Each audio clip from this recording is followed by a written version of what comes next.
Olá, sejam bem-vindos, bem-vindas ao Café com FI, o seu espaço para conversar sobre fundos de investimento listados na Bolsa. Eu sou Andréas Costa e hoje recebo o Kiko Irano para falarmos sobre fundos imobiliários. Esse mercado aqui não para. Então, pega o seu café, relaxa e vamos nessa. Kiko, seja muito bem-vindo novamente nesse podcast para falarmos desse mercado. Gostaria que você se apresentasse e aí sim, vamos aí conversar. Então vamos lá. Eu sou o Kiko Irano, para quem não conhece, canal Dicionário do Investidor, um canal que traz muita informação sobre o mercado e realmente eu acho que 80% dos vídeos são falando de fundos imobiliários, que é um mercado que eu gosto muito de acompanhar no santo dia, todo santo dia. Então é um prazer estar aqui hoje, poder falar sobre fundo imobiliário com você e agradecer esse convite que você teve, até para que a gente cada vez mais esclareça dúvidas dos cotistas, dúvidas dos investidores que estão de olho, querendo iniciar nesse setor, que para mim é muito rico, é um setor que me ajuda com renda passiva bastante e provavelmente vai me ajudar com boa parte da minha aposentadoria no futuro. Maravilha, Kiko. Então vamos começar aí, né, em 2025. Segmentos de fundos imobiliários que você considera interessante, promissores para os investidores brasileiros. Lembrando aí que esse ano e o final do ano passado foi bem conturbado para o mercado, né, Kiko? Realmente, assim, o IFIX, desde quando ele foi criado, ele nunca viu uma Selic de 15%. A maior Selic que ele já tinha visto era 14,75%. É perto, mas ele nunca tinha visto uma Selic de 15% e agora ele está vendo já há um bom tempo e vai ver ainda provavelmente até o final do ano essa Selic de 15%. Mas, por incrível que pareça, fazendo as máximas. Mas a questão de fazer as máximas nem é por valorização em si, mas é porque, como ele é um índice de retorno total, ele acaba uma hora fazendo máximas. E é a tendência de índice de retorno total sempre fazer máximas e renovar máximas, porque os dividendos não saem e continuam lá, e os imóveis e os papéis continuam mais ou menos nos mesmos valores. Então, a tendência é que se faça as máximas. Em 2025, eu confesso que quando comecei o ano de 2025, com a visão de queda na Selic no decorrer do ano, não alta, eu tinha uma aposta. Eu não diria nem uma aposta, porque eu continuo posicionado nela e acredito que vai ser tranquilo, porque eu vou surfar essa onda na eventual queda da Selic. É lógico que eu gostaria que ela fosse agora, mas não vai ser agora, vai ser mais para frente, que são as lajes corporativas. Eu fiz aposta em alguns fundos de lajes corporativas nesse setor, acreditando que ele vai ter uma recuperação na economia brasileira, a recuperação de home office ser reduzido, uma recuperação onde as empresas vão precisar de mais espaço para trabalhar e novas empresas também vão chegar no mercado e precisando disso. Então, acredito nessa recuperação. Os fundos de lajes corporativas apanharam muito a ponto de ter dividend yields anuais aí acima de 12% e estão posicionando nos preços atuais. E, na verdade, eu posicionei no final do ano passado, né, que estavam ainda mais baratos que agora. Então, dividend yields meus já estão mais próximos de 15% ao ano, o meu yield on cost, mas em cima dos valores atuais, em torno de 12%, com eventuais vacâncias que podem ser ocupadas, eventuais giros de imóveis que eles compraram num período que os imóveis eram bem mais baratos. Então, há uma valorização nos imóveis, não do tamanho que eu queria, mas há uma valorização nos imóveis que eles podem vender esses imóveis e destravar valor para o cotista. Eu pensei muito em lajes corporativas, mas aqueles fundos de lajes corporativas mais antigos, com imóveis mais velhos, velhos não no sentido do prédio em si estar velho, mas que já está na carteira há muitos anos. Porque às vezes um prédio de 12 anos, que para mim é um prédio novo, mas se ele já está na carteira de um fundo há 12 anos, para um fundo é muito tempo. Se for vender hoje, ele vai vender pelo menos com 60%, 70% de valorização, se não até o dobro do preço. Então, lajes corporativas é o setor que eu acho promissor para o próximo o ciclo de queda do Selic. É ele que eu estou de olho. Maravilha, Kiko. Fora lajes, tem outro setor que você acha promissor, muita estratégia, ou a melhor ainda no segmento de renda urbana, ou o foco mesmo é em lajes corporativas que desde a pandemia, né, vem sofrendo bastante, né? Os shoppings até deram uma recuperada, né, Kiko? Mas lajes ainda está sendo penalizada, né, nesses últimos anos. Só para deixar bem claro, pessoal, quando eu falo assim, não quer dizer que eu estou investindo só em lajes corporativas. Estou dizendo que é o setor que eu eh, cheguei dentro dos meus fundos imobiliários, cheguei a uma margem desse setor a 15% de todos os meus fundos imobiliários. É nesse sentido. Porque os outros são fundos que eu não vejo uma melhora significativa no valor da cota, mas eu vejo bons resultados. O setor, já que você citou renda urbana tem tudo e continua com tudo de bom aqui no Brasil. Renda urbana continua aqui em Palmas, Tocantins, para quem não sabe, eu sou de Palmas, Tocantins. Palmas, Tocantins já foi o Atacadão já abriu agora a sua quarta unidade. O Açaí está para inaugurar a sua terceira unidade e, e, e tanto o Açaí quanto o Atacadão já tem uma dessas unidades vendidas para fundos imobiliários. Provavelmente vão vender outras no futuro. O Capim Dourado Shopping já está na carteira do HGBS e do BPML11 e estão dando excelentes resultados, principalmente o BPML11 que vendeu 50% dele com um lucro de mais de 100% para o HGBS 11. Ainda teve um earnout agora que o BPML 11 está até dando um dinheiro extra lá. Então eu tenho na carteira bem diversificado, passando por setores de shopping, setores de logística, setor de renda urbana, tem papéis também. E quando eu falo papéis, eu incluo aqui os FIAGROS e os FIINFRAs, tá? Porque são crédito, né? Então usar o termo fundos de crédito.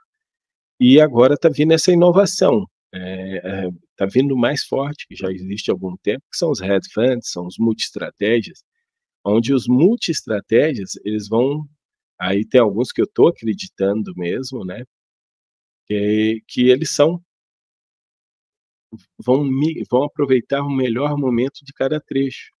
Se você notar, já tem alguns multi-estratégia comprando tijolos, comprando imóveis de tijolos, porque eles sabem que vão surfar uma onda na queda da Selic, vendendo esses tijolos mais caros.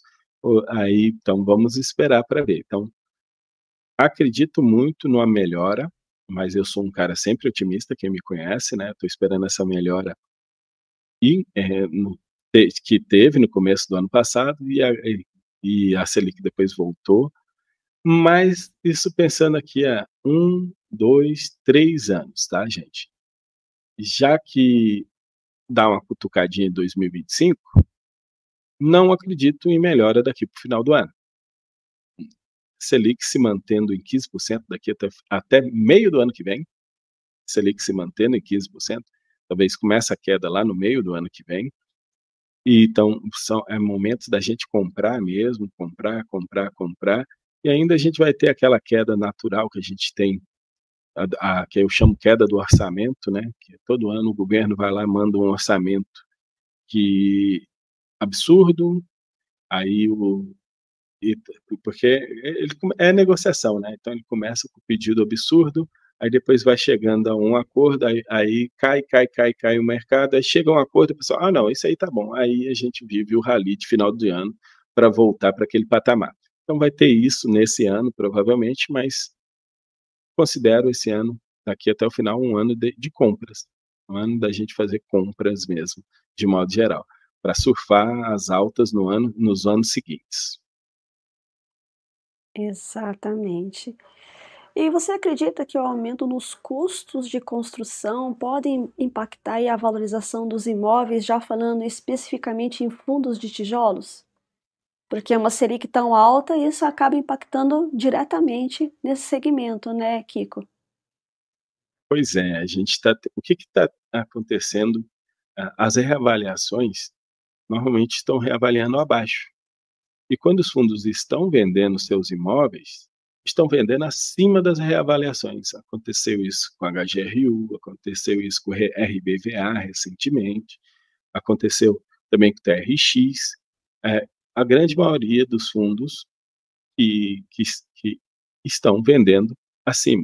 Lógico, tem o ULG vendendo ativo abaixo, alguns fundos de logística aí que estavam extremamente alavancados, o SNLG vendendo bem abaixo das suas avaliações, mas isso aí são fundos realmente que estavam com problema, e o pessoal queria se livrar, mas a grande maioria estão vendendo acima. Por quê? Porque quando as consultorias, as empresas responsáveis por fazer essas avaliações, os auditores que fazem as reavaliações dos imóveis, eles não levam em consideração quanto custa o saco de cimento, quanto custa a mão de obra, até põe um pouco disso, mas eles levam mais em consideração o fluxo de caixa futuro que o imóvel gera.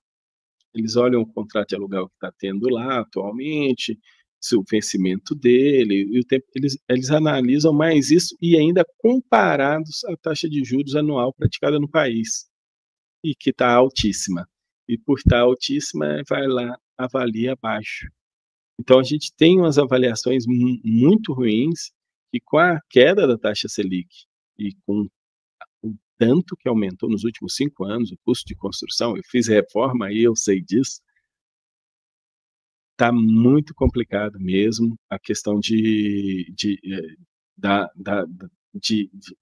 muito bom, será muito bom, porque hoje está muito esmagados as avaliações. Se essa Selic vai para 10,5, que ainda é uma Selic alta, tá, gente? 10,5 nós vamos ter reavaliações de imóveis aí com 20 a 25% em 2 anos. O imóvel sendo reavaliado em 25% em 2 anos e ainda te pagando aluguel no decorrer desse período todinho, é muito fabuloso. Então, se realmente a Selic cair, vai ser muito bom para os fundos de tijolos. E Kiko, quais são os principais riscos, né, que os investidores devem considerar ao investir em fundos imobiliários? Quais são aí os principais insights que você falaria assim, olha, tome cuidado com isso, tome cuidado com aquilo, observe aquilo outro, para os investidores ficarem bastante atentos e não serem pegos de surpresa. Olha, eu vou começar pelo que não deve ser feito, né? E, infelizmente é assim que o pessoal faz. Muita gente investe no fundo olhando só 2 indicadores, que é o dividend yield e o PVP. E são 2 indicadores, são bons indicadores, tá, gente? São bons indicadores, só que eles podem ter distorções. O dividend yield pode estar sendo distorcido por vou até citar aqui tem um FIPE, COPN11, ele está pagando 90 centavos por cota, está dando um dividend yield de 1,5%. E ele está com PVP em torno de 0,6%. Poxa, excelente, né? Você concorda comigo se você olhar só isso, mas aí está lá no relatório que a partir do ano que vem ele vai pagar algo em torno de 60 centavos. Não vai pagar mais esses 90 centavos. Então, não olhe só esses indicadores. Então, um investidor de fundo imobiliário, antes de colocar o seu dinheiro, ele tem por obrigação ler um relatório gerencial inteiro, no mínimo. Eu diria que ele tinha que ler pelo menos os últimos 6 relatórios gerenciais do fundo. E na ordem cronológica mesmo, seria o ideal. Aí sim você entenderia como é que o fundo, aí seja FIINFRA, seja FIAGRO, seja fundo imobiliário ou FIPE, aí você vai entender realmente, você vai entrar dentro dele no tempo. Às vezes a gente entra dentro do tempo pelo fato de a gente vira cotista e vai acompanhando. Se você for desses que é adepto a isso, quando entrar, entra pouquinho. Aí vai acompanhando e vai aumentando a sua participação decorrente, que você se sinta mais à vontade com o fundo. O grande problema é realmente esse, as pessoas investirem no fundo sem saber como o fundo gera renda e olhar para o longo prazo. Aí o investidor tem que entender como o fundo gera renda.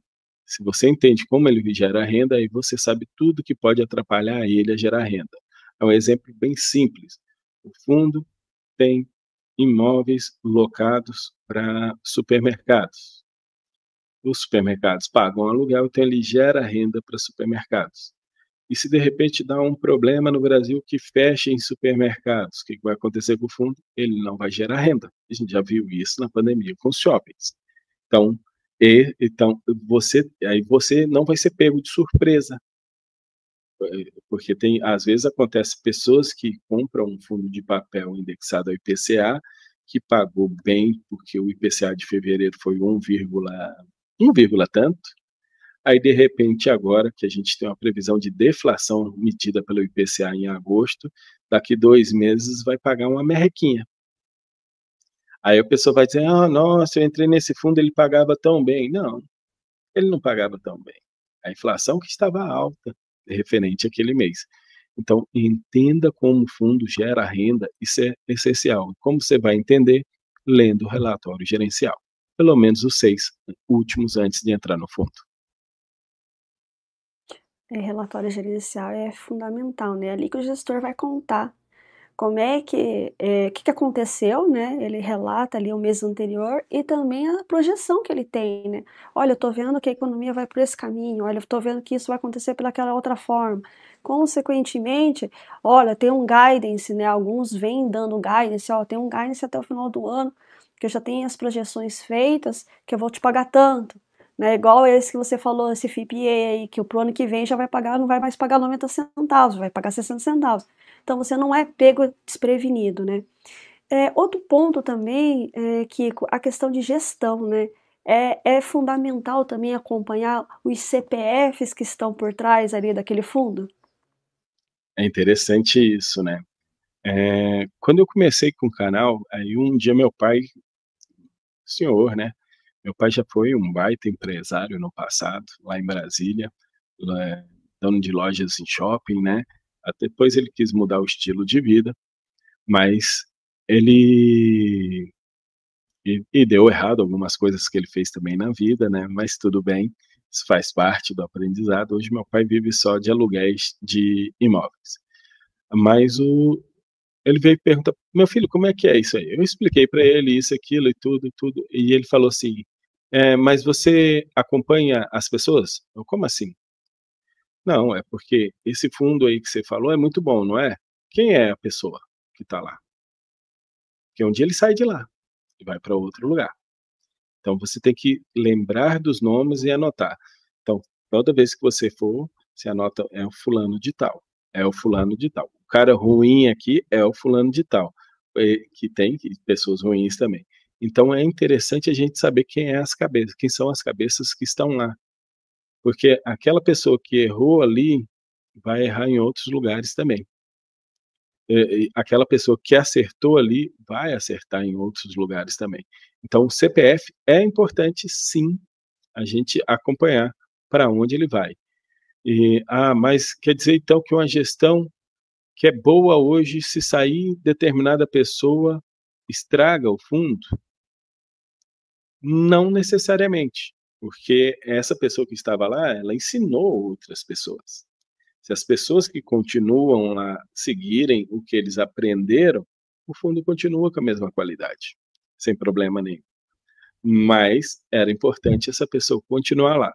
Agora, já ao contrário, aquela pessoa que deu errado em vários fundos e ela vai para aquele outro fundo lá, esse eu corro. Esse eu corro. Porque esse eu corro mesmo, porque se ele deu errado em vários outros fundos, ele assume esse outro aqui, a tendência é que vai dar errado também. Exatamente, por isso que é muito importante, né? É relatório e saber ali quem é o gestor ou a equipe de gestão que está ali cuidando do seu dinheiro, né? Por isso que é E um importante. complementozinho muito importante, gestão que não entrega relatório gerencial é gestão que não precisa do nosso dinheiro. Então, sai dessas gestões. Não fique com E elas. exatamente, não tem esse comprometimento com os cotistas, né, Kiko? Uhum. Fundos de papel, como é que você vê, né, esse tipo de segmento, essa classe, né, ali na construção de uma carteira de investimento sólida e diversificada? Olha, eu no decorrer dos tempos fui entendendo melhor papel, tá, gente. Papel é mais difícil de entender que fundo de tijolo, tá, gente. É porque o fundo de tijolo, o funcionamento dele faz muito parte do nosso convívio. Eu já morei de aluguel, hoje eu recebo aluguéis de imóveis, então meu pai recebe aluguel de imóveis, então assim, vejo pessoas alugando, imóvel para alugar na rua, isso, quando às vezes é um prédio comercial bonito, eu vejo a placa de aluga-se ficar lá 8, 10, 12 meses até alugar, mesmo o ponto sendo bom. Então, assim, eventuais vacâncias longas eu entendo, porque faz parte do meu convívio que eu observo. Agora, fundo de papel não é tão. Então, quando eu comecei a investir em fundos imobiliários, meu percentual da carteira de papel era pequeno, era 20%. 80% era tijolo. Mas aí, justo a pandemia me fez estudar melhor crédito, me fez estudar bem melhor crédito, entender melhor como é que são originados, entender melhor garantias, até entender que às vezes um CRI pulverizado pode ser mais seguro que um CRI para uma organização em si, né? Já podemos dizer CRIs que eram lastreados em debêntures da Americanas, por exemplo. É, o CRI pulverizado ficou muito melhor do que esses CRIs. Então, realmente, depois que a gente começa a entender, a gente vê tudo que pode se ter. Aí eu mudei minha carteira para ser 50% papel e 50% tijolo. Só que quando eu falo fundo de papel, eu falo fundos de crédito, eu estou inserindo aqui também os fiagros, que a minha região, o agro é muito forte, eu não, poxa, preciso ganhar dinheiro do agro também, preciso investir nisso, preciso, e quem investe está ajudando esse setor, né? Então preciso ajudar esse setor, preciso que ele evolua. Eu estou em Fiagro, infraestrutura também, os FIINFRAs também coloco aqui dentro dos fundos de papel. Aí, então, que são porque emprestam dinheiro, se empresta a gente tem que receber. Tem risco maior que um fundo de tijolo? Tem, mas aí a gente administra escolhendo bem, sabendo escolher. Então, eu gosto de fundo de papel. Acho que a minha carteira mudou muito. A minha carteira ela era 30% papéis CDI e 70 papel IPCA. Hoje ela já é praticamente 55 CDI. Aumentei bastante a participação do CDI. Acho a força do CDI na renda fixa muito forte. Então, nesse juros real que a gente tem no Brasil, é muito interessante estar exposto ao CDI. Então, hoje eu estou muito mais exposto ao CDI do que estava antes, na carteira. Então, fundos de papel eu vejo, aí está incluso, é porque fundo imobiliário de papel indexado a CDI puro tem pouco, né? Mas tem os híbridos, mas FIINFRA e FIAGRO CDI temos bastante. Então, fundo de papel eu estou muito bem posicionado em CDI, e de olho naqueles que estão muito esmagados em IPCA, aonde a carteira deles rende IPCA mais 10 se tiver no valor patrimonial, mas ele está descontado lá 25, 30% do seu valor patrimonial, então vai estar me dando aí IPCA mais 18, tá me dando um dividendo. Então, estou de olho nesse sentido. Então, CDI respeitando até o valor patrimonial e IPCA pegando a PVP com 0,85 baixo, mais ou menos isso que eu estou olhando os fundos de papel hoje. Vejo ainda aí numa carteira 50% tijolo, 50% papel, aonde quem manda é a carteira. Chego lá na carteira, olho na carteira, tijolo subiu, então tem que comprar papel. Papel subiu, e também esse caso caiu, e assim por diante. A carteira manda qual é o próximo aporte, e atualmente a carteira está andando de lado nos dois sentidos. Teve um bom tempo aí que o tijolo estava para trás, aí teve bons aportes em tijolos, hoje está os dois. Então, na hora que chega a portar, meio que está indo metade em cada um. E seguindo essa linha aí de indexado a IPCA bem descontado ou fundos, inclusive eu consegui pegar até fundos indexados ao CDI descontados atualmente. Falando em gestão, né, voltando ali um pouquinho em gestão, né, nós estamos falando em relação à importância de você observar quem que é o CPF ali por trás, né, ou quem que é a equipe de gestão. Mudanças em gestão estão acontecendo, consolidações de gestoras estão acontecendo, né. Vimos aí recentemente uma notícia, relacionada ao Pátria. Como é que você enxerga essas movimentações no mercado, Kiko? Ó, consolidações, aí eu vou repetir o que o André Bratti o André Bassi trouxe, falou comigo, um bate-papo nosso aí, que faz parte desse momento do mercado, esse momento do mercado onde o mercado está ruim para capital financeiro, até ninguém está conseguindo fazer a emissão. Então é a hora que busca consolidações. Essas consolidações elas vão desde um fundo comprando outro fundo com cotas e vai também de comprar imóveis com cotas. É o que está acontecendo aí para tudo que é lado. E quando o mercado estiver bom, acontece o contrário. Todo mundo está conseguindo captar do mercado e novas gestões surgem e etc. Às vezes, as gestões pequenas, elas estão ali e recebem boas propostas para serem vendidas para gestores maiores. Aí o pessoal realmente vende. E a gestão maior vai e agrega. A gente está tendo aí um momento onde que o mercado está consolidando. A gente tem fundo imobiliário demais, mais de 400 fundos imobiliários. Se você somar então FIINFRA e FIAGRO passa de 500. É muita coisa, porque só para você ter uma ideia, existem no mercado americano que quantas vezes? Na verdade, é pelo menos umas 10 vezes maior que o mercado de REITs em comparação ao mercado de fundos imobiliários, umas 10 vezes maior que o nosso. Eles existem lá 3 vezes menos REITs que nós temos de fundos imobiliários. Então, é natural que tenha uma consolidação. Vai chegar um certo momento que os fundos maiores vão comprar os fundos menores. E isso ainda vai chegar um momento que vai gerar algo bom para o cotista. Essas consolidações tendem, não está acontecendo, a baixar taxas de administração. Por que eu falo tendem? É porque hoje uma Selic 15%, os caras não, e você conseguindo entregar 12, 13 líquido de imposto de renda, ninguém reclama de estar pagando 1% de taxa de administração. Mas se a gente chegar a uma Selic de 7%, que eu acho uma Selic legal aqui para o Brasil, 7, 8%, legal aqui para o Brasil, você está pagando 1% de taxa de administração, é muita coisa. É mais de 10% do que é entregue. Aí nós vamos estar em um outro cenário, pessoal. Aí eu acredito que essa consolidação vai gerar uma redução de taxas de administração no futuro. Então, a consolidação ela é boa no sentido de você ter fundos maiores e mais diversificados e mais seguros, porque os fundos crescem. Por enquanto está consolidando gestoras. Aí depois as gestoras vão juntar os fundos que ela tem fazendo fundos maiores. Então ela é boa.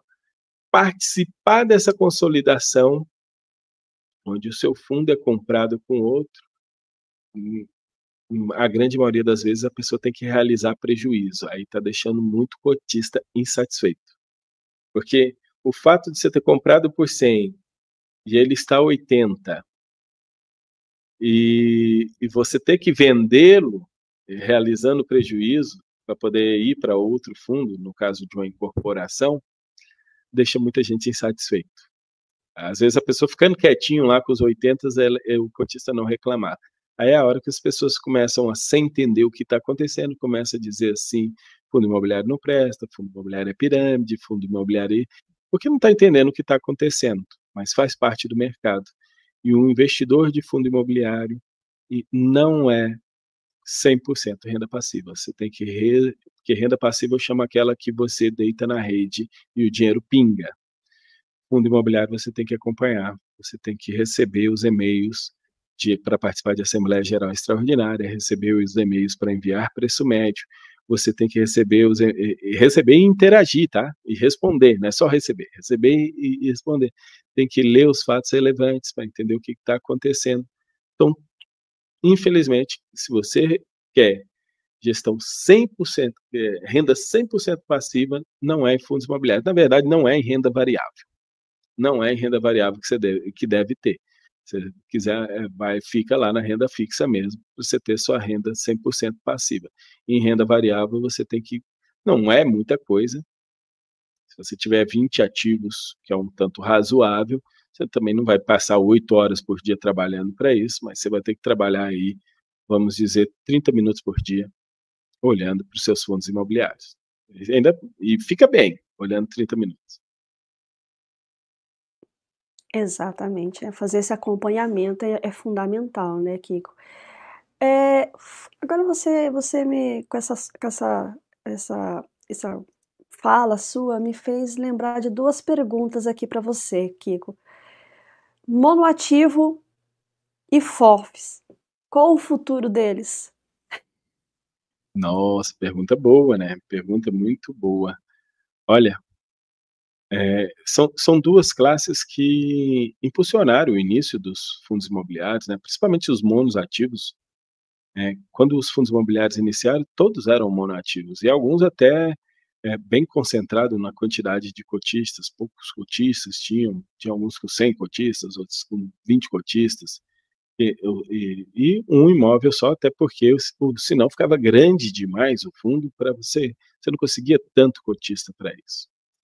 Aí, então ainda tem monos imóveis mais antigos, que ainda estão por aí. A tendência dos monoimóveis, sim, são ser absorvidos num determinado momento. Porém, eh, os monoimóveis bons, se eu não me lembro, o PVBI pegou o One-Off 11 ano passado, né, o ano retrasado, 2023. O One-Off 11 era, tem o One, o The One, né, um prédio lá em São Paulo, lindo, maravilhoso. Não é AAA, é Double A, por alguns detalhes, mas fora de série, assim. Aí o PVBI pegou ele para dentro da carteira, colocou lá. Então, a tendência é algo parecido com isso, que fundos monoimóveis vá para dentro de carteiras de fundos mais consolidados. Shopping center, de logísticas, agora, se eu não me engano, VTLT, tá? Vai rolar uma Assembleia Geral Extraordinária para vender seu ativo para o GGRC 11, também é consolidação. Então, a tendência é você ter fundos grandes e mais bem diversificados do que esse tipo. Kiko, mas eu gosto de monoimóvel, isso. Olha, monoimóvel, monoinquilino, pô, tudo bem gostar, porque às vezes a gente tá lá, né, tem aquele, agora me fugiu, GTWR, né, que é o de Brasília, lá locado para o Banco do Brasil. Pô, eu adoro aquele prédio, tenho cotas dele na carteira, mas é mais eu morei em Brasília há muito tempo, mais um negócio sentimental do que realmente por estratégia. O prédio é muito bem localizado, mas se o Banco do Brasil saísse 100% de lá, eu acho que não chegava a ter 100% de ocupação depois fácil não. Teria 50% fácil, talvez, 50% acho que teria fácil lá. E pagando valores parecidos com o que o Banco do Brasil paga, também acho que não. Então, esse é o perigo de um monoimóvel. Agora, se ele está numa carteira muito maior e de um fundo que tenha 15 lajes iguais àquela, se de repente sai o Banco do Brasil e eles colocam só 50% lá, a queda é pequena, porque é um bom imóvel, é bem localizado isso. Aí, mas o cotista sofre menos na diversificação. Então, a consolidação é boa nesse sentido. Agora, em relação às FOFs que estão o pessoal está dizendo que estão virando FOF geração 2, né, que seria esse fato de virar multi-estratégia. Eu acho que está acontecendo duas coisas. Primeiro, momento de mercado, como a gente falou no começo, nunca se viu uma Selic a 15%, e eu acho que de enquanto o juros futuro influencia mais em fundo de papel e fundo de tijolos, a Selic influencia mais em FOF. A, meu, a cotação de FOF é mais reativa à Selic do que a juros. Eu não fiz um estudo, apenas uma observação. Quem sabe um dia eu faço um estudo para tentar mostrar isso detalhadamente. Mas, então, os FOFs estão no momento que eles nunca viram Selic de 15%. Nunca viram isso. E nesse momento de fazer essa consolidação virando multi-estratégia, eles meio que eles zeram o prejuízo que eles têm vendendo o ativo para o multi-estratégia, vendendo ele para o multi-estratégia, e com isso, se a Selic eventualmente começar a cair, aquele prejuízo todinho que eles estão carregando contábil, de ter comprado caro esses fundos, eles vão estar com os preços médios baixos, podendo girar e fazer bons resultados. É lógico que quem comprou caro vai achar ruim. Quem está comprando agora os FOFs no momento da consolidação dessa Selic a 15 vai ter bons frutos no futuro, quando a gente olha médio prazo aí de 3 a 5 anos, vai ter bons frutos. Então eu vejo essa consolidação, essa mudança de FOF para hedge fund boa, podendo ser até ótima. Não vai funcionar em todo mundo, porque tem gente que não tem jeito. Era FOF e não girava a carteira, não fazia nada, vai virar hedge fund e vai fazer nada. É a mesma gestão. Agora, para quem gira muito, zerar o prejuízo e começar com o preço médio baixo, vai ser muito bom. De fato, é uma tendência porque ele tem um mandato amplo, né, os hedge funds ou multi-estratégia. E com isso, como você falou, né, eles podem surfar melhor do que os próprios FOFs que são engessados, né. Bons, mas engessados, né, Kiko? Agora, Kiko, tendências que você observa, né, no mercado imobiliário e que podem influenciar o desempenho dos FIIs nos próximos anos. Ano que vem, né, vamos ter bastante movimentação econômica, política, e isso acaba impactando o Brasil como um todo. Não que esse ano não esteja, porque estamos sendo impactados aí globalmente, mas tendências, o que você tem observado aí que possa acontecer nesse mercado aí que promete ser bastante turbulento em 2026 e 2027, com algumas notícias aí que estão circulando no mercado. Ano que vem vai ser um ano de muita especulação. Aí vai ser um ano de muita especulação, principalmente porque é um ano de eleição, tá? Ano de eleição, historicamente, olha, independente de quem ganha, tá, pessoal? Historicamente, há movimentação na bolsa, seja para cima ou para baixo, historicamente. Já aconteceu aí de eleição, a primeira eleição do Lula, 2002, se eu não me engano. Não, ele assumiu 2002, a eleição foi 2001. A bolsa chegou a cair algo em torno, o índice Bovespa, que existia esse para a gente comparar, chegou a cair algo em torno de 28% durante o ano. Durante o ano. Ano seguinte, dobrou, ele subiu, não no ano seguinte dobrou, né? Mas vamos dizer que ele voltou e subiu mais 50%. Quase dobrou o valor. Mas e ó, que era um governo, lógico que foi ações do governo que fizeram isso? Não, foi uma série de coisas mundiais que aconteceram que isso, mas a eleição fez esse exagero de precificar mais barato.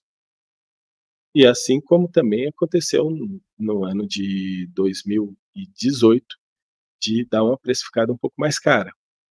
Aí 2017, perdão, uma precificada um pouco mais cara, começou 2018 caindo, e depois 2019 pegou de novo uma pernada de alta e foi-se embora.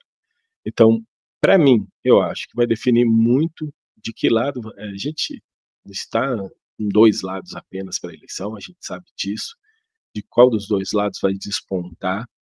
Se a gente se desponta o atual, eu diria que as coisas vão andar a passo de tartaruga, mas vai continuar andando.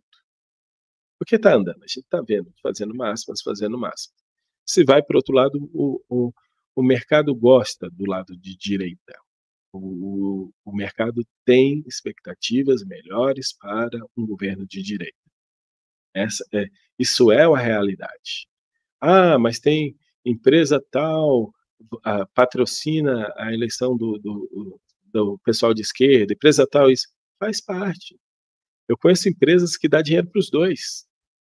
E está declarado lá no TRCE, lá no TSE, está declarado lá, deu 1 milhão para esse e 1 milhão para o outro. Simplesmente quer estar apoiando quem ganhar. Então, o mercado é assim. Ah, sempre ele enxerga vantagem dos 2 lados. E como eu falei para vocês, eu também enxergo. Só que de um lado eu vejo uma vantagem que vai interferir em cotações no curto prazo mais rapidamente, o outro vai ser mais as cotações, o mercado vai andar em si por si só. Por quê? Independente do governo que a gente tiver, nossas indústrias continuam produzindo, nós continuamos consumindo e etc.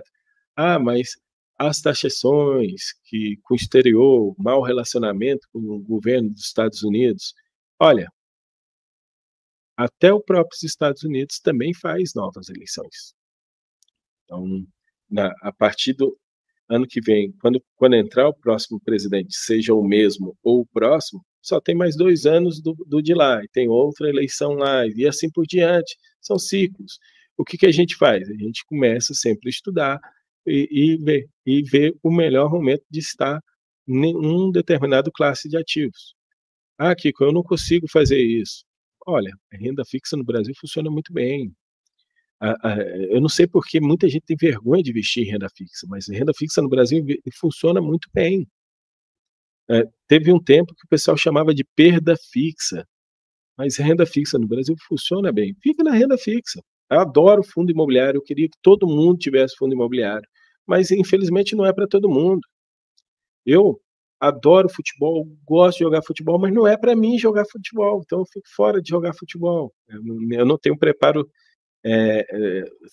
não vou dizer preparo físico, eu não tenho a saúde para jogar bola. Eu tinha no passado, brincava, hoje eu não tenho, então eu não jogo bola. Então, às vezes, eu assisto os amigos jogando, assisto os filhos dos amigos jogando, a minha filha está começando a brincar de bola, assisto, adoro na televisão, mas não jogo.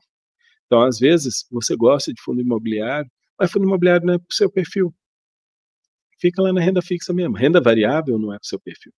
Mas, se você estiver investindo, as tendências do mercado imobiliário é otimismo grande se entra um governo de direita no curto prazo e continuar do jeito que está, subindo de pouco em pouco, se continuar o mesmo presidente atual. Ah, mas ele está gastando demais, o Brasil vai quebrar. Não, gente, o Brasil não vai quebrar com esses gastos a mais. O que vamos ter é a inflação. E o que melhor salva a gente de inflação do que imóvel? Eu não conheço outro produto que salva a gente melhor de inflação do que imóvel. Eu não conheço. Maravilha. Kiko, gostaria muito de te agradecer por você ter vindo aqui, eh, trazer a sua expertise e a sua visão a respeito do mercado. Você que é um grande estudioso do mercado, acompanha bem de perto já há algum tempo. Então eu gostaria que você deixasse as suas considerações finais e uma chamada aí para o pessoal, acompanhar o teu trabalho, que é muito importante aqui, no mercado financeiro como um todo. Olá, pessoal, fundo imobiliário são veículos sérios de investimento, são veículos muito bons. É lógico que existe ação humana, né? O gestor é um ser humano que está lá e, porventura, ele vai cometer erros. O que a gente pode fazer é acompanhar os relatórios gerenciais, então escolha os seus gestores, os seus fundos, de acordo com o que eles oferecem para você como cotista. É a dica genial que tem para vocês. Agora, Ah, eu olho o relatório, mas eu não entendo nada que está escrito lá. Aí é a hora que você tem que seguir o canal Dicionário do Investidor também, além daqui do Café com Fis. Porque você vai seguir lá, lá tem muitos conceitos para vocês, muita teoria, muita prática e muita coisa para você aprender. Então segue a gente, canal Dicionário do Investidor, tanto no Instagram quanto no YouTube, disponível para vocês. Maravilha, Kiko. Mais uma vez, muito obrigada por você ter vindo aqui. É sempre um prazer conversar contigo. E pessoal, até o próximo episódio. Se não é inscrito no canal no YouTube, se inscreva, acione o sininho, compartilhe e deixe seu like. Também não deixe de compartilhar, seguir e deixar o like aí nos vídeos do Dicionário do Investidor. E também estamos aí nas principais plataformas de streaming. Até mais. Obrigada, Kiko, mais uma vez.